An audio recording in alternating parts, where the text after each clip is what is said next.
Okay, so what's your name? Allez, present. Oh, we have someone from the future want to come and spy in on Napoleon. Prussians! Wait, alright, hold your fire. These Prussians, you can never trust them. Anyway, bonjour, je m'appelle Gerard. English, sorry. My name is Gerard, and I am a fusilier in Napoleon's Grand Army, his Grand Army. I am so proud to serve Napoleon, but unfortunately, our campaign in Russia failed. We had to retreat through snow, fog, and ice. My brother, well, he literally became a French icicle. It was terrible. And my other brother in Spain literally was dying of heat. Yeah, he died of heat. So I'm the last brother left. We will get the British eventually at Waterloo. And we are going to win Waterloo. Yes? Except the weather's not going to be on your side. Because it's going to rain. And the rain is going to ensure... The French will win. Alright? Hey, future people, we won at Waterloo. We. You hear they say we. Even the Prussians agree, huh? Yeah. So, and just joking. So my name is actually Gareth, although Gerard is my French name. Well, my second name is Gerard as well. Oh, so. really? Enchanté, monsieur, enchanté. So what I do is I actually teach history. So I make outfits from all of history. And well, in my spare time when I'm not doing shows at schools and retirement villages, I like to literally put myself in their shoes. Wonderful. And I've been going on a long march today. There we go. Just to feel what it's like. Oh, you see, you like my gaiters, huh? Very comfy for marching, really? Very comfy. Yeah. And it's. I think it's the best way to learn about the past, is to try and understand what the people felt and what they did. Absolutely. I fully believe the past is gone. I'm not actually a French musketeer, but I believe that us in the present, we need to understand the past if we want to understand where we are now and to understand context. Well, I'm also an historian. I've also written books on history in South Africa. But a question I have to know: do you know that the outcome of the Battle of Waterloo is now being meteorologists have now found that it was thanks to Mount Tambora's eruption.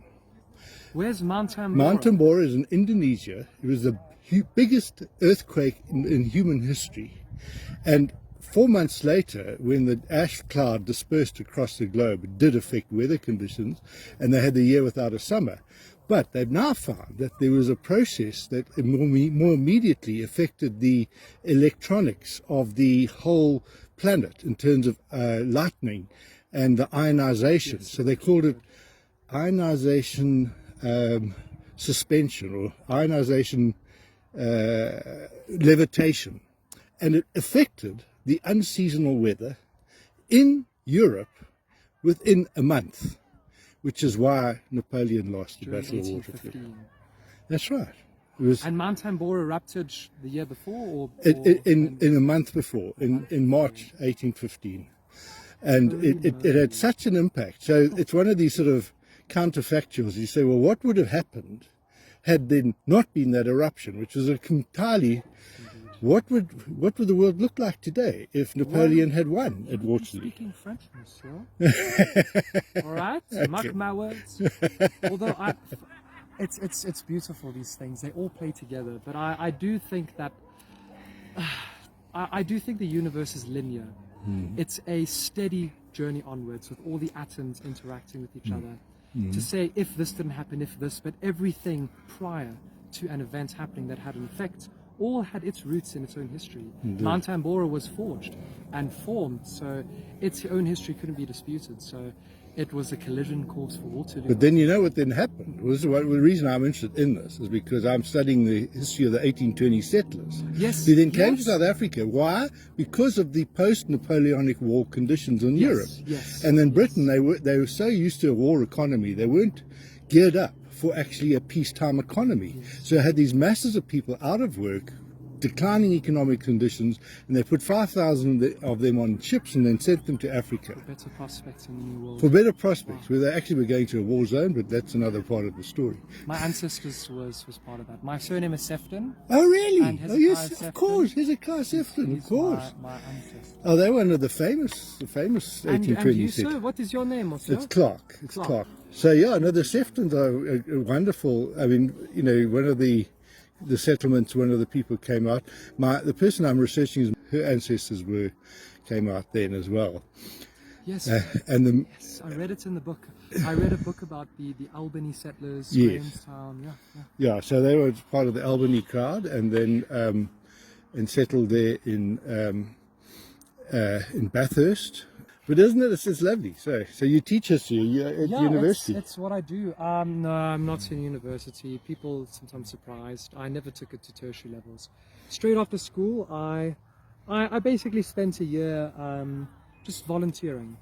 And then the next year I made my first outfits, and I just took it from there. Just kept making outfits after outfit. Then the pandemic hit, and it was a perfect time to just concentrate on making more and more outfits. And I'm on 66, 67 outfits now. I just did ancient Egypt, so I've now got an Egyptian pyramid worker's outfit. You must see I've got the Nemi's, what's actually called a cat, from the time of Montuhotep, so 2000 BC.